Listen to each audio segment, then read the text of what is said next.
Hello, fellas and ladies. It's time to review Weapons, a new horror drama epic from Zach Krieger, the director of Barbarian, which has very quickly become an instant favorite of mine and a movie I watch every Halloween. I went into this movie beyond blind, and I suggest you do the same thing, but I am going to tell you the synopsis literally on the poster, which says, "Last night at 2:17 a.m., every child from Mrs. Gandry's class woke up, got out of bed, went downstairs, opened the front door, walked into the dark, and they never came back." I mean, that's... Why do you need a trailer when you have that concept? Like, that's the plot. That's what? This movie, man, let me tell you about Weapons. There's a weird tone in Weapons that sticks throughout the whole thing. There are some moments of just eerie atmosphere and just, like, actual terror. But there's this darkly sick comedic tone throughout the whole movie that made this kind of amazing. This is a non-spoiler review. There is some things I do want to talk about, but I'm not gonna, out of respect. There is this notion going around on film Twitter right now that Weapons is about nothing, and I think it depends on what you're saying. Does this movie have a message? Maybe not.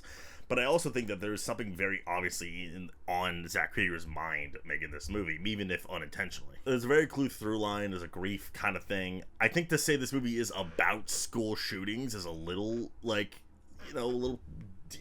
underwhelming. To say it's about school shootings is kind of weird. It's like, what? What's it saying about school shootings? It's bad. I don't even think the movie would classify itself as, like, deep. I don't think there's, like, so much under the surface and unpack or anything like that. I think everything it wants to address, or even on Krieger's mind, is on the surface. There might be some things, like, a little deeper in Krieger's subconscious in this movie, but I think overall the underlying theme is there, and even if you don't want to go that route, it's still a lot of fun. This movie is ridiculous. It's super funny, like I said, but it's also very creepy. I would even call this movie overtly scary. It's more thrilling than anything. It's very unsettling.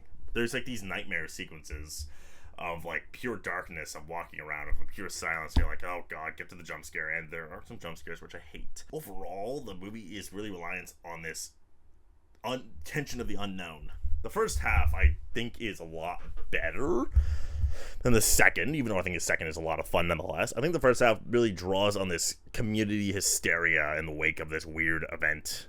Similarly to how people will react to a school shooting, I think that's where the message is a little skewed, but I think what this movie does in the first half is very interesting. The very first, like the opening of this movie just throws right in. Like, that's, like, Krieger's so confident that he just lays it all out for you. Right there, here you go.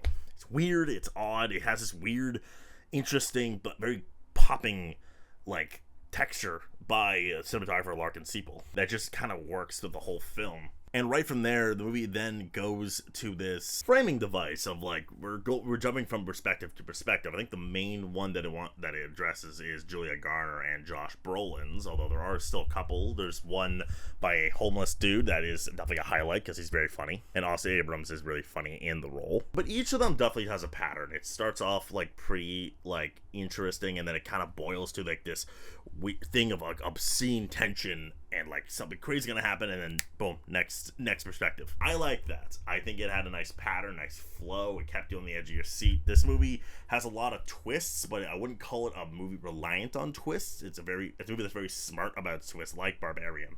It kind of sways through non-linear storytelling from back and forth, and does it in a way that, like, could feel like, oh, Zach Krieger's showing off, but it never happens. I think direction is a little bit saving the movie a little bit. But I do think because the movie's so ridiculous, I don't even think the movie's, like, the craziest thing I've ever seen, like some people are saying. But because it's so confident in its zaniness, and Krieger's just so naturally sick in the head, the movie just works on a gut level. Every performance in this movie works. Garner's amazing. I really like Josh Brolin a lot. Alden Ehrenreich is very good. It's a kid actor whose name I just don't remember, who's very good as well. I think some people are just getting too lost in the minutia of, oh, well, you know, what's the message? And I go, maybe it doesn't have one. I think having a message in a movie is a little overrated. I think art as a form should have some substance, and this movie has substance. I don't think this movie's empty. I can definitely see how some might look at the second half and be like, well, this is just kind of thrills, which, like, what's the issue with that? But I think to say this movie is subtextually, like, void, I can't get behind that. Even if you want to say this movie's just twist for the sake of twists, I don't think the movie is reliant on pulling the rug out from under you. I think it's just a thing that Krieger likes to do and is very good at. But I think to say, maybe I think Krieger was saying in interviews that he was kind of like, he didn't have a concrete idea of what this movie was about, but he had something subtextually like ingrained, and I think that works for this film because it doesn't lay it down thick. Granted, for me, it was pretty clear what was like in his head, but I don't know. Yeah, this movie doesn't have a message. So what? This movie still has ideas. It's Zach Krieger exploring it the way he does. He's an artist. Film is art. Sorry. But even if you want to avoid that, just want to push that to the side and just have a fun time, this movie has that. This movie's crazy. Weird violence in this movie that's just like so weird but so much fun to watch. I think that my issue, if I had one, is that it kind of like suggests like everything going on is too much on this one thing. Like once reveals start to happen, it starts to become like, okay, maybe not a lot of subtext behind that, but I don't know, kind of worked. I mean, our main motivation factor is with our main characters, not so much this thing. Because Weapons is a film that is ridiculous and is a lot of fun first and foremost, but if you want to like start digging, I don't think you're gonna find nothing. I don't think Weapons is empty, but I also think the idea that it not being this deep film kind of betrays the deranged and whip-smart fun you had beforehand, and Zach Krieger shoves so much wicked, funny, and suspenseful chaos at us that even if you're not fully satisfied, it does end up in a strangely bittersweet note that makes Weapons such an exciting, exhilarating thrill ride. And I'm going to go ahead and give Weapons 8.5 crazy Benedict Wongs out of 10.